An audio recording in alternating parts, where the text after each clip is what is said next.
Learn how to plan, invest, and live smarter with the Raymond James For What It's Worth podcast. Featuring insights from leading professionals, you'll get the latest in wealth management, market commentary, and engaging research. Listen today at raymondjames.com/podcast.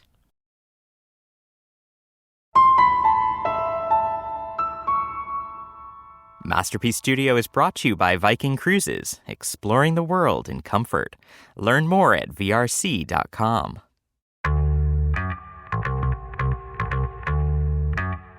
I'm Jay Slakehopp, and you're listening to Masterpiece Studio. A workplace romance gone wrong, an explosive finale, and a sobering glimpse of the future Detective Chief Inspector Jane Tennison. It's all there in the stunning conclusion to Masterpiece's prime suspect, Tennison. What do I do the next time you push me to be a better police officer? Do I remind you of this? The time you let a murder suspect slip through your fingers? Julianne Collins doesn't care about your score with Clifford Bentley. Score? Every August for the past 8 years, I've attended P.C. Hopkins' memorial service, and I've had to look into the eyes of his widow and tell her I'm sorry we couldn't do any more. While Detective Inspector Len Bradfield, Jane Tennison's superior officer and burgeoning love interest, may have died in a bank heist showdown, Australian actor Sam Reid is still alive and kicking. This is not Marple. This is not, Poirot. This is real gritty cases that they are solving. And it's a reflection on society. That's what the show's always been about. Back in January, we spoke with Sam Reid about his decision to pick up a new TV role, despite knowing he would be killed off, as well as his love of the original prime suspect, and the behind-the-scenes details of a messy makeout scene with actor Stephanie Martini.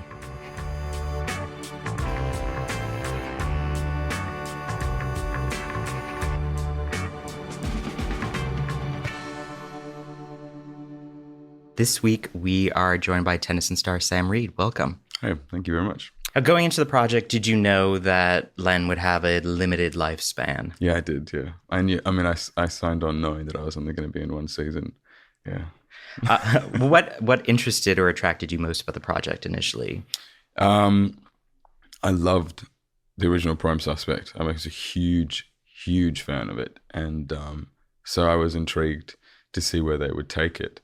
And reading the scripts, what I found the most interesting was the original series explores really fascinating, diverse areas of social topics at the time. And it was very confronting, hard-hitting television. And this series is more about how does a woman in that period of time, in the 1970s, how did she become that tour de force? How did she navigate that world? To become Jane Tennison, to become that kind of, hardened, superhero of detectives. What do you make of their sort of teacher-student dynamic initially? Well, I think he recognizes very quickly on that there's a spark to her, and that she's interested in the questions she asks are informed, and she has a passionate approach to the case, more than the average WPC or PC, and he sees that spark, and I think he wants to nurture that, and he wants her to reach her full potential. Does he feel at this point that she does have the right instincts to be a copper, despite being a Maida Vale girl? I think the way that he approaches the questions that she asks, he sort of can't be bothered to indulge her too much, and I think it's a lot of it is just don't think about it, just get on with the job, don't overthink things. You've got to feel natural in this space. We had a police advisor who very rightly said it never gets any easier telling parents that their children have died. Can I ask, sir, when we get there, I know what your role is, but once we're inside, if the mother cries, do I comfort her? How would I do that? Sorry if I'm asking too many questions. No, just do what feels natural. Grab that envelope from the back seat. You want me to show this to the family? No, when I give you the nod, just compare it with any family photographs you see, but be discreet. The show is very much about Jane Tennison as a young police officer. What do you think Len would have been like as a young PC? Well, he's quite young to get the job. So he's at the moment. So he's he's in he's 30, I think, and he's a DI. So I think he would have been very similar to Jane, very eager to prove himself, but he would have gone through some form of military training at university, and then gone into the police academy, and would have been a sort of like golden child that, his skill and his devotion to the job got him promotion after promotion after promotion, and moved to the ranks very quickly. A lot easier for him, obviously, because he was a man, and he's not left to do the dishes or anything like that. At the pub, he drunkenly tells Jane about PC Charlie Hopkins, and the incident 8 years earlier, and how he broke into the garage to discover that the car that had mowed him down. 8 years ago, we had this young PC, Charlie Hopkins. He's not much older than you. He died while doing a routine check on a vehicle with false plates. The driver deliberately mowed him down. What Hopkins didn't know was the driver was on his way to an armed raid of my bookies. I got information about a garage who'd taken the vehicle in for repairs, so I broke in. I found it. Smashed headlight. Dented bumper. Blood smear. I knew I had him. The driver. You arrested him? No. No, he saw me go in the garage. And by the time we came back with the warrant, he'd torched the car. No fingerprints, no nothing to connect it to PC Hopkins. Bastard got away with it. What does that incident illuminate about Bradfield and his guilt and his culpability in allowing his killer to go free? It's a wonderful narrative device, because Jane does a similar thing at the Collins house at the funeral, and it's this: your heart's in the right place, but you have to follow the rules, and it's not in his nature. I think he wants to just charge in there and solve it in his own time, in his own way, and that's backfired hugely. And so he's had to, rein in this sort of, white knight obsession that he probably has, and that's led to him feeling this guilt. And then when he sees it in Jane, and Jane does the same thing, that's when he cannot forgive her for that. I think he hits back at her in a very, very hard way, particularly after he just told her, "This is what I did." Mm-hmm. And, I'm a complete mess because of it. And then she turns around and does the same thing. There's history between Len and Cliff Bentley. Len made a promise to PC Hopkins' widow. Why is there such enmity between these two men? Well, Clifford Bentley is responsible for PC Hopkins' death, and he didn't have enough evidence to catch him. And he knows that. They got him for a different robbery. He got a shorter sentence.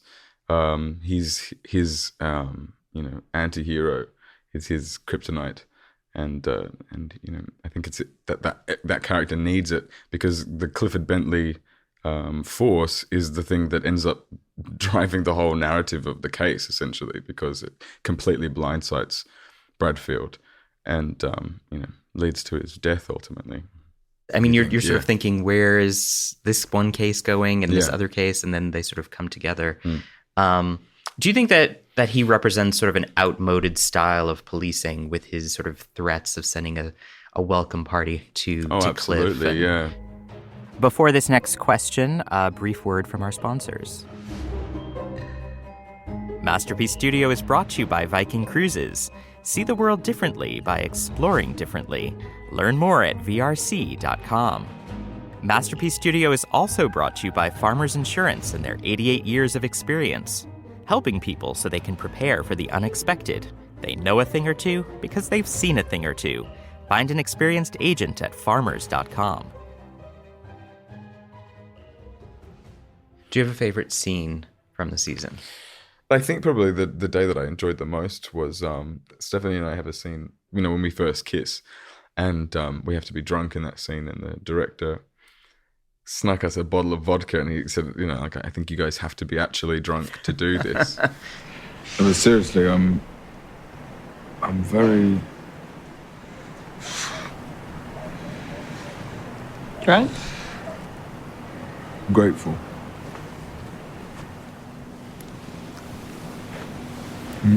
No, sorry, can't be doing that. I'm your superior officer, and we're both very drunk. It was a very surreal experience because, we were shooting on quite a busy street in London. So there was, a full audience of, spectators watching. And Stephanie and I were getting progressively more and more drunk through the night. And then we'd kiss and there'd be a big cheer from the people on the other side of the street watching. And it was just very surreal, that whole thing. So I think that was probably one of my fun days. Immediately after he and Jane kiss, his behavior towards her completely alters. He becomes quite churlish towards her. What's going through his mind at that point? Well, I think, one, he's married, so really shouldn't be doing that. He is estranged with his wife, and so he's not that bad. I mean, it's bad. But two, I think he does respect her, and I think when he says "I admire you," he's not joking. He means it.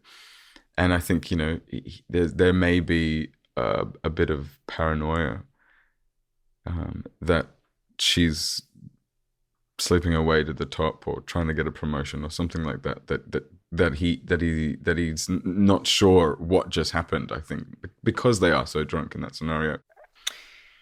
He and Jane finally do consummate their attraction, sleeping together at the section house. What line do they cross here, and why is it so damning for both of them? I mean, people, a lot of the time there was relationships within the force. But what often happened was that, one of them would leave the force because of that. And in that period of time was often the woman. And I think that's just not an option for Jane Tennison. Also, he obviously can't have a relationship with her because he's married with children. But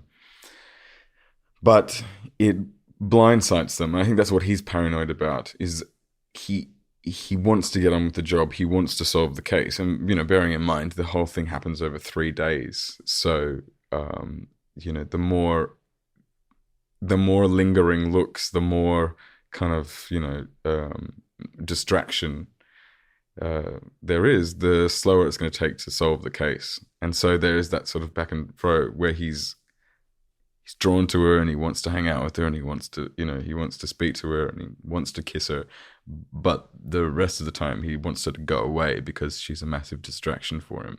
And it's the same thing with her. It's sort of, if anyone found out that they were together, then she'd be completely dismissed as somebody who's getting favors from the boss because they're sleeping together.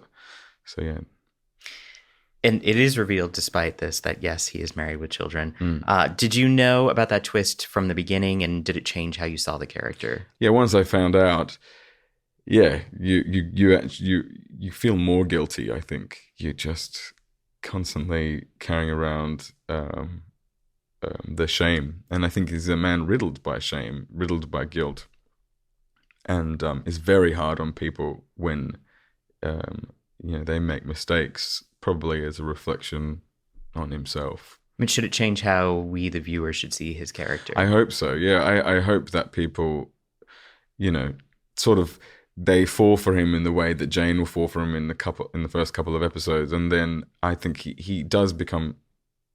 He should be a representation of men at the time, and this is a world in which she's had to navigate, and this is a reason why she's hardened up, why she becomes so callous, is because she's had to deal with, this big love affair that happened, so quickly, and it turns out to be nothing like what she expected.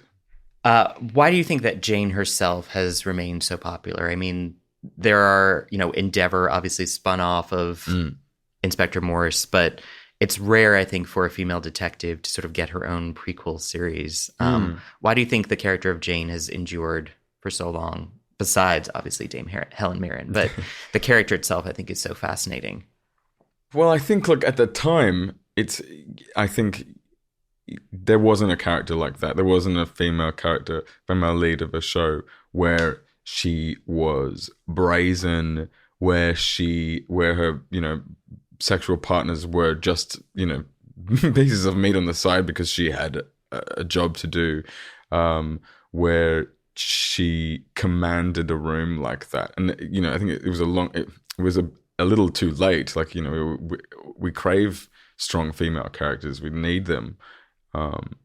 And she's such a bastion of that world. In addition to this, you've appeared in a number of period roles. Is there a particular period that you're most comfortable in? Every period comes with its hassles, with the costume particularly. So I'm not a huge fan of a cravat, which I've had to wear a few times. I'm always trying to convince costume to give me a Velcro cravat, which no one will ever do. I was never a big fan of the 1970s, but watching the show and seeing the music that they've used, that's pretty cool. And the cars we got to drive are pretty awesome. But I probably like, I think I like the 1890s the most.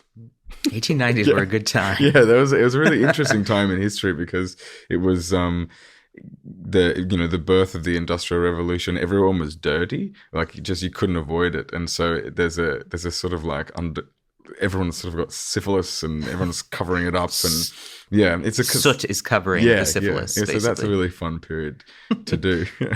Astronauts' Wives Club marked your first series regular role on television.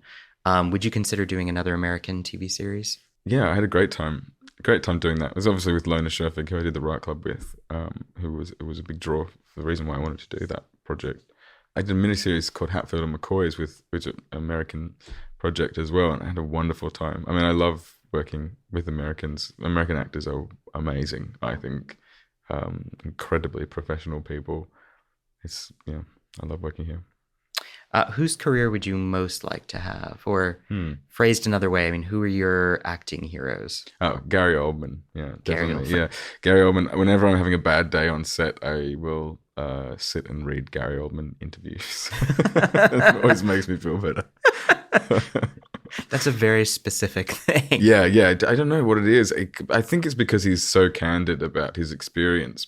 And sometimes if you're working with a director who's particularly challenging, or you're not really being listened to, or sometimes there's a tendency as an actor you can feel a little bit like a puppet manifesting somebody else's vision. It can feel a bit daunting. And I've just read some wonderful interviews where Gary Oldman, very eloquently describes that feeling and works out ways to navigate out of it. What do you hope that viewers take away from this project? I hope they fall in love with Stephanie, for one. I think I hope that people take away the beginning of watching this incredible woman become, the most important, detective character that I think England has. I mean, more than Inspector Morse, if I can say that, because this is not Marple, this is not, Poirot. This is real gritty cases that they are solving, and it's a reflection on society, and that's what the show's always been about, and that's what Linda LaPlante's writing has always engaged in. And I hope that they fall in love with Stephanie and go along that journey with Stephanie again, because it's worth telling. Now, he faces off with John Bentley at the bank, and we expect that he's going to be the hero here that catches the Bentleys and solves the case, but he doesn't. In fact, he dies quite horrifically in an explosion. What should viewers make of that surprise twist, and what is it saying about sort of our expectations of his character and characters like him? I think it's something more to say about the show, and this is a show that's exploring why Jane Tennison is the human being that she is. It's a much more character driven piece. It's not exploring the procedural elements of a regular cop show. It's exploring like what brought this woman to be this woman that she grows up to be, or she evolves into. I think that's more what's interesting about that, and that's why he has to die. You cannot have. Stephanie drew me a picture when we finished of Jane and Bradfield, like, what if he didn't die? And Jane and Bradfield are like sitting on a beach together, like watching the sunset. It's a very beautiful picture, but that's not her story, and you can't, we can't avoid that. I think it would be a real shame if he didn't die, and Jane Tennison doesn't become Jane Tennison because a guy blows her off. Yeah, it's not because he blows her off, it's because he blows her off. Fantastic. Sam Reid, thank you so much. Thank you. That was actor Sam Reid discussing the season finale of Prime Suspect Tennison in an interview that we recorded in January. Later this week, watch your podcast feed for a special season-ending bonus episode of Masterpiece Studio with Prime Suspect Tennison star Stephanie Martini. And next week on the podcast, we return to the seemingly idyllic Cambridgeshire countryside for a conversation with Grantchester's Al Weaver, who plays timid, closeted curate Leonard Finch in cloistered 1950s England. I think he's probably the biggest journey of everyone, I think. He's kind of come to terms with who he is, or is getting there. That's what we're sort of discovering and exploring in the third season. If you find yourself on iTunes or Stitcher, be sure to subscribe to Masterpiece Studio so you don't miss any upcoming interviews that'll take you behind the scenes of Grantchester Season 3.